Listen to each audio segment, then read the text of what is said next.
So, hello, here we are, thank you for joining. Today I am testing the Livewire. Now, I was about to say the Harley Davidson Livewire, it's not, it's got nothing to do with Harley Davidson anymore, although they are still a shareholder in the company. So we're here at the Bike Shed CC in Shoreditch. Don't know if you need to see the CC, but there you go. And this is it, this is the Livewire, this is the first one, and it's got, if I can ever open this, just believe me, there is fast charging under there as well. So it's a great fun bike. I'll just tell you some specs before we get going. It'll do a range of about 100 to 150 miles, and you can charge it up to fast charging, or you can charge it from your house.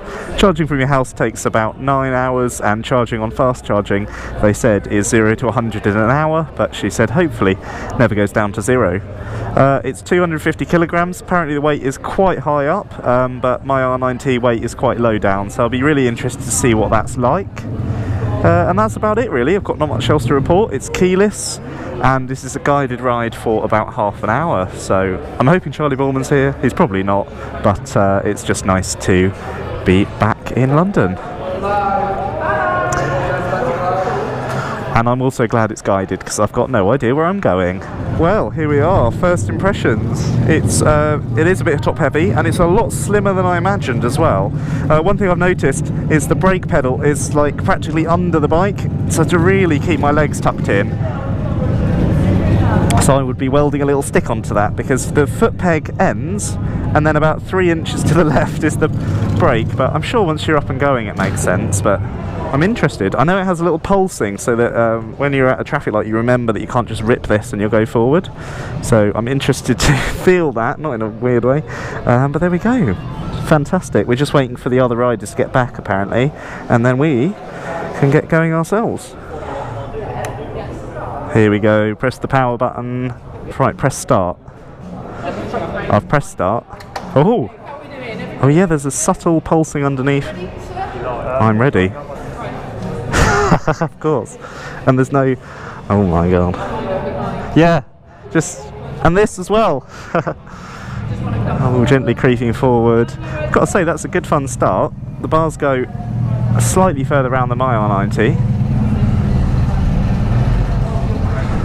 And can you still roll it? Oh yeah. How exciting is this? Livewire One, I think it's just called.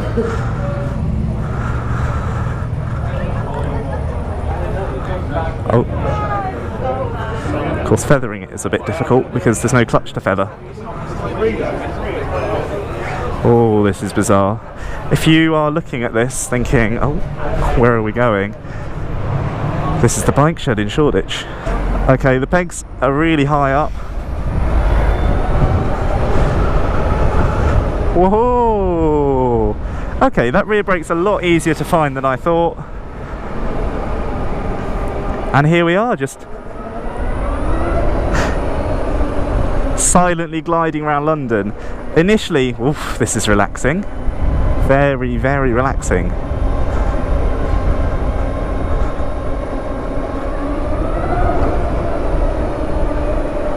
And I'm hoping you can hear that. Wow.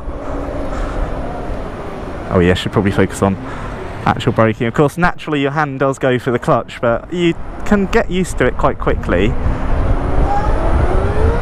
Whew. Okay, yep, certainly got it. To be able to just glide away is another level. And I've got to say, it does make London feel more relaxing.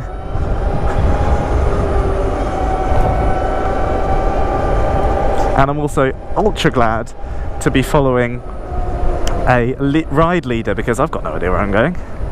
Slowing down is weird, obviously, when you can't grab the clutch, and the mirrors are practically useless. I can just about tell you what's happening on the path. But here we go. It's very nice though. What other electric bikes am I looking at? I'm looking at the BMW CE04, their sort of scooter, their electric scooter. I think that for commuting would be utterly relaxing, so if we can borrow this sort of technology for something more commuter. But there we go, instantly slowing down, very relaxing.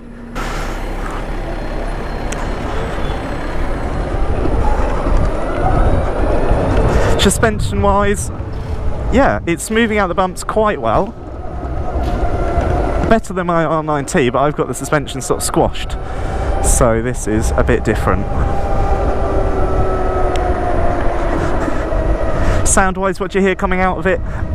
A very beautiful whining noise, and it's actually something I could get used to all day. It already feels quite addictive, I'd say, and it always feels quite inviting, really.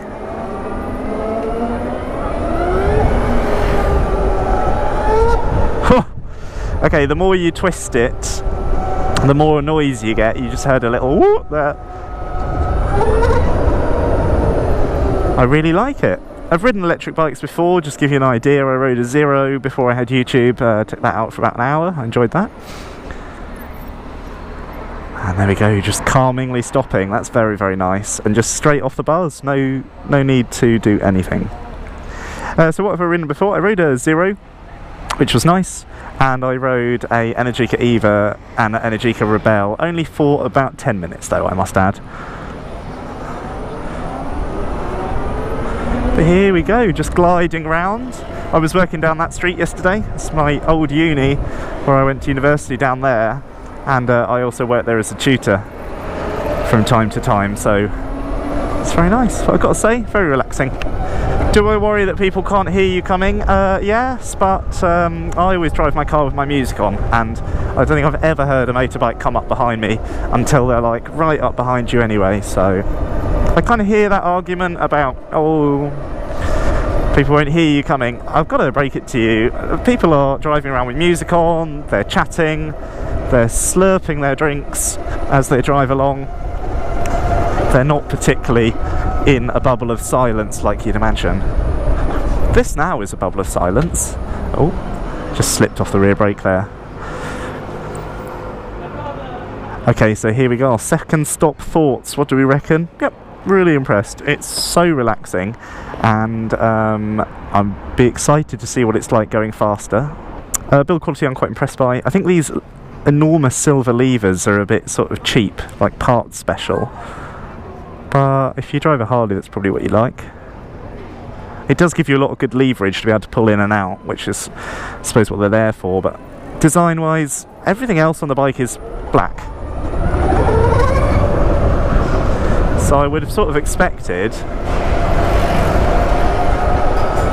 some black levers. Where are we at the moment? If you're watching, we're just coming up to the Bank of England. We're in Bank at the moment, just alongside Moorgate, and this very posh columns, that is the Bank of England, or at least part of it.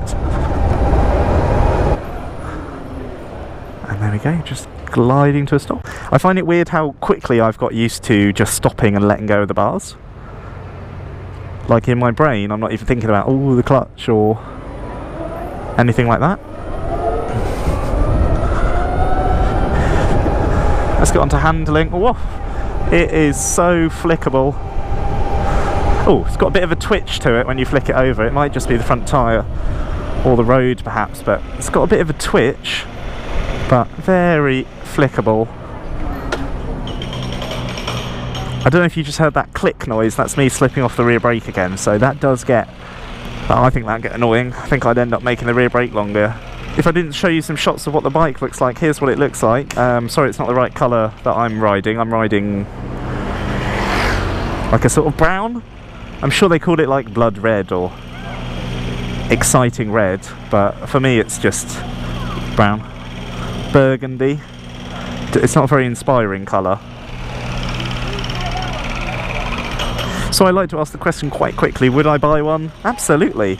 Yes, I would. I'd be really interested what the insurance would be for a 25-year-old with a 20 grand motorbike.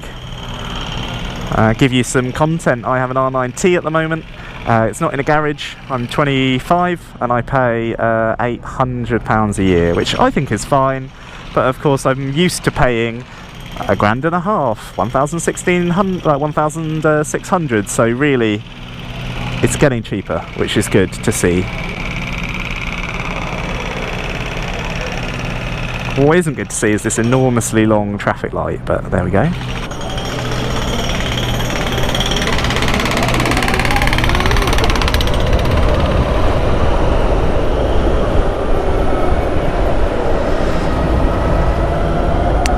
Seating position wise, there's no weight on my wrist whatsoever. I'm tilted forward, but I'm saying pretty comfy. Obviously I'm not like upright, sat fully back, but there we go. Little glimpse of the Shard there. Does it turn heads? Yeah, not sure if it's just because there's a group of us riding the same motorbike. And what's low speed control like? Oh, gets a bit wobbly under 3 miles an hour. There we go, that's easier to control. Because obviously you'd naturally be feathering the clutch if you could. But you can't feather the clutch on this one because there is no clutch. And the rear brake is very hard to find. Alright. Yeah, he said it was very stylish. Alright, I've got the approval from the youth. It takes an hour to charge and a fast charger, 9 hours to charge overnight. I was reading in America, there's a guy and he said he could charge his up for 9 cents, which is like 9 American pennies. So there we go. It's just starting to rain, as is the UK. I'm not sure if I need rain mode or not, but he said just stay in street mode and it should be alright. See if I can move it back. No. I probably can move it back if I really tried. And we're off. It's so weird to be able to ride along and hear everyone chatting. You can hear every little conversation people alongside you are having. And if I could remember where the indicators were.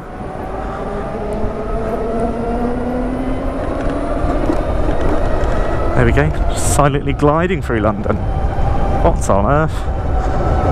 Now they are self-cancelling, but oh wow, okay, self-cancelling indicators currently work.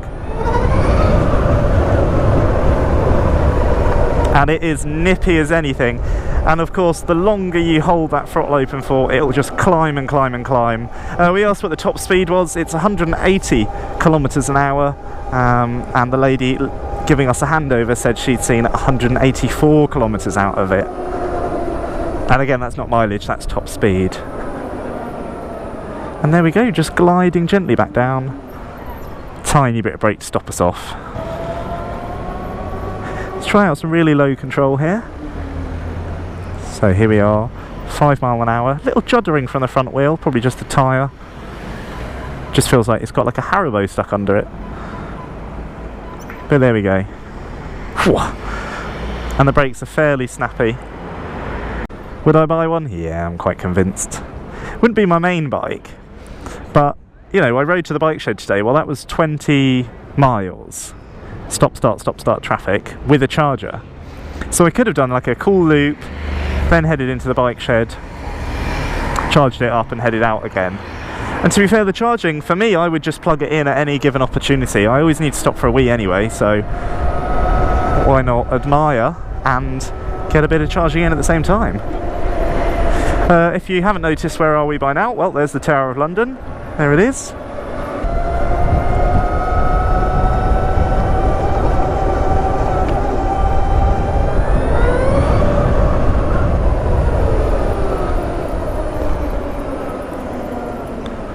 Very nice. Could also be the enormous Rolls Royce that's about to pass us. Very lovely.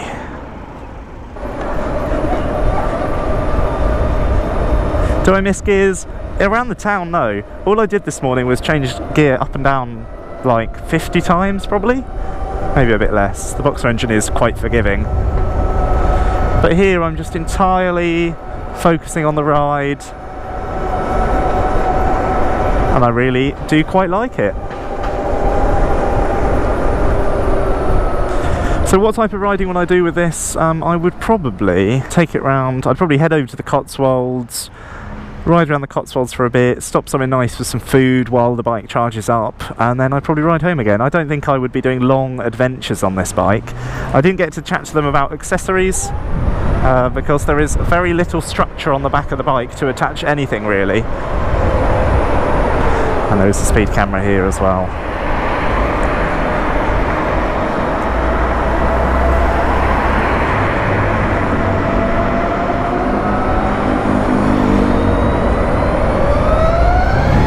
Holy moly! I'll have to replay on the screen what I just did there, but so relaxing. Feels very planted as well. But I wouldn't do adventures on this. I'm currently watching The Long Way Up with Charlie Bowen and Ewan McGregor doing this. On their electric bikes. No, I wouldn't do something like that on it. But I certainly would happily spend a day or two going round. I think putting a tent on the back would be fun if you could get it on safely. But no, it's very, very relaxing. Weaving in and out very easy, although of course the weight is quite high, but I could get used to it. I quite like this bike. Very, very honest review here. It's just lovely. It's just relaxing. It's quite easy to work with, and when you need a bolt of speed, it certainly does it. And if you have a current license, which they didn't even get my joke, but it is an awful joke, so that's probably why. So what type of riding would I do with this bike? Yeah, I wouldn't go on an adventure with it. I would just use it for like a nice day out. I'd head off to a castle or something, plug in at some National Trust cafe, look around the castle for a bit and ride back. I don't think I would push this bike too much in terms of constantly searching for electric charging here, there and everywhere, but it's nice to have.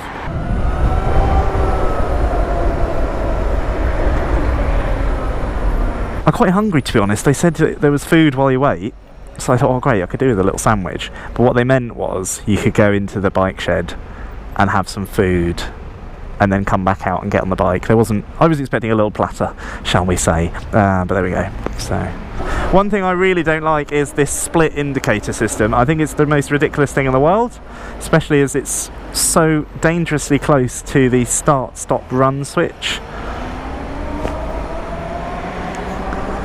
But again, if you ride a Harley already, then that probably is less of a fuss for you. Just instant, there's no hesitation. And honestly, I think you could just keep climbing. The braver you were, the more it would keep climbing. So it's got a belt drive, and of course it's electric, so instant power is delivered as soon as you need it, really. So it's very smooth, very, very smooth. I really like it. Yeah, just come out, mate. Oh, this is a different part of London. I hope to have to never come here again. And there you go, low speed control, really, really easy. But of course you just can't feather that clutch. Wow.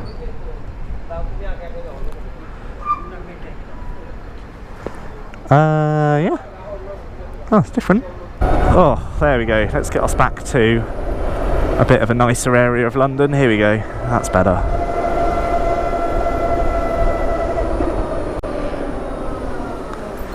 So the noise is getting really addictive, and I don't really miss the burbling of an engine because there's so much difference in the noise that this bike can make.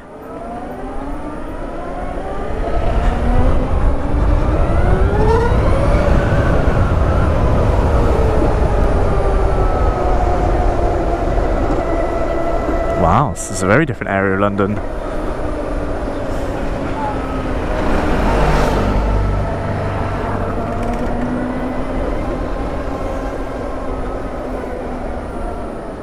So utterly relaxing. Does make me wonder what an electric car would be like, actually, because again, going around the cities I spend a lot of time just changing up and down gear all the time. This one I'm purely just focused on the ride. Earlier I criticised this enormous brake lever, but I've got to say it's pretty perfect shape, actually.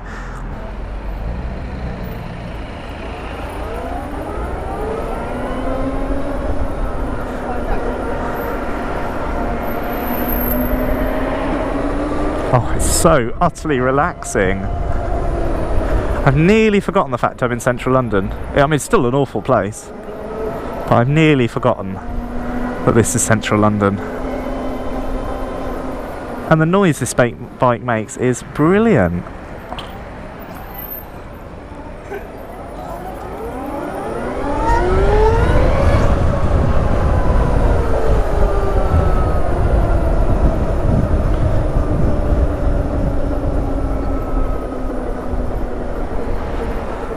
So yeah, low speed, very, very nice.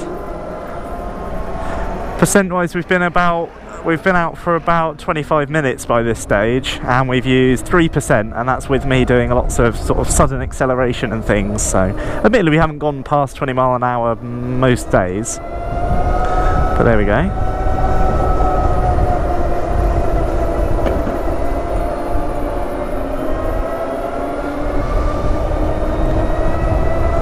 And of course you only need one arm to ride it really. This hand is doing absolutely nothing apart from just sort of helping with the steering. And I thought I'd be instantly reaching for the clutch, but my hand hasn't even twitched once actually. Slightly dangerous on my way home of course, because I need to... weird. I need to remember I've got a clutch. But no, I love this bike. I'm very, very impressed.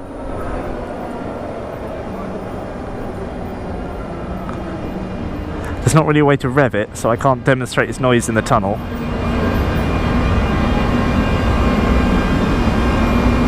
And there we go. I've got to say, I don't think I've rarely touched the rear brake on this test ride. I think one, because the rear brake's so difficult to find. But there we go.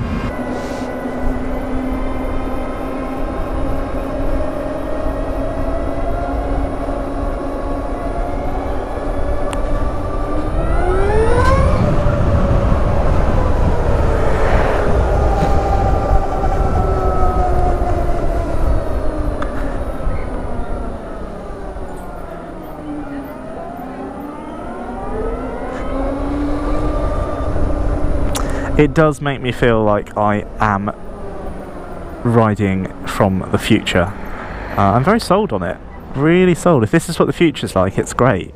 I would of course keep a petrol bike, but I think for just a daily ride out, I'm so impressed with this bike. It's relaxing, it's easy to handle. Obviously I haven't played around with the charging at all, but it's just so relaxing. The weight, it's 260 kilograms apparently. I haven't noticed it at all, although my bike does weigh 245 kilos, so an extra 15 is probably slightly less noticeable. The only thing I really don't like is the rear brake is near impossible to find, and secondly the indicators are there and over here. Weird. I think what would be nicer is to see the price coming down obviously, but if we look at when Harley Davidson had this bike, it was 29 grand. And if we look at this bike now, she said off the record, we think it'll sell for about 20 grand. I thought that's pretty fair. 20 grand brand new, mileage will drop down a bit, battery life will drop, that's the only problem. I think it's still going to stay up around the sort of 17, 18 grand mark for a very long time. But of course something like this, I don't think you'd necessarily buy it. I would certainly suggest leasing it, because when the battery does get a bit old, or there's a new battery technology and the regenerative braking, you just hand it back and they'll swap you in for a new one. So I can see the attraction in that, but no, this is very, very relaxing. And if my knowledge of London is anything to come by, we are slowly reapproaching the bike shed. Use the horrible right indicator. So there we go, it is just a half an hour tester with me talking, but I am sold. Oh, that didn't work. No, it works. Great. And we're off.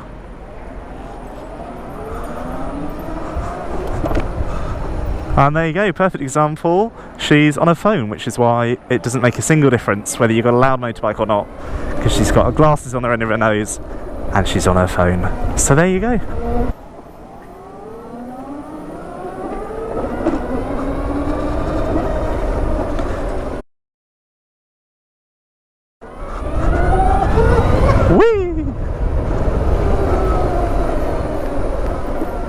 It's more the fact they looked at me as well.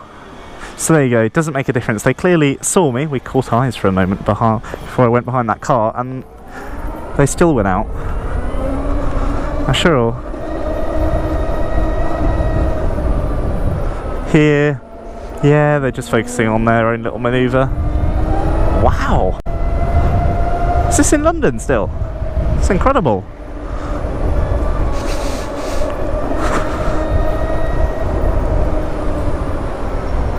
Well, there you go, I've learnt a little bit about London today. I had no idea that's what it looked like.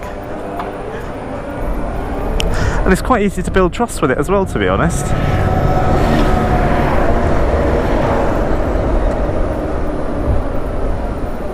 It would make a great commuter, although it's probably the most expensive and strange choice for a commuter you could ever have. But overall, no, I'm very, very sold. Sort the indicators out, and away you go. Really, really sold on this bike. I think it's brilliant. I'll give it a 9 out of 10. So there you go, that's my first thoughts on the Livewire. Thank you so much for watching, and if you've got any questions, stick it in the comments down below and I'll try and ask them.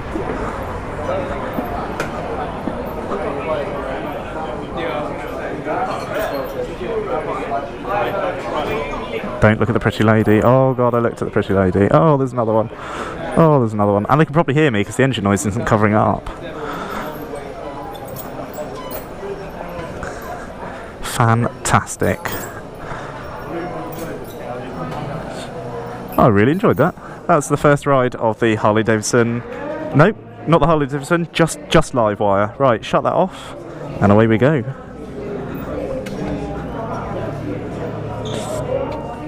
Oh my good god. Okay, that is the least reassuring side stand I think I've ever used. And I can't get off it. Brilliant. What a great time.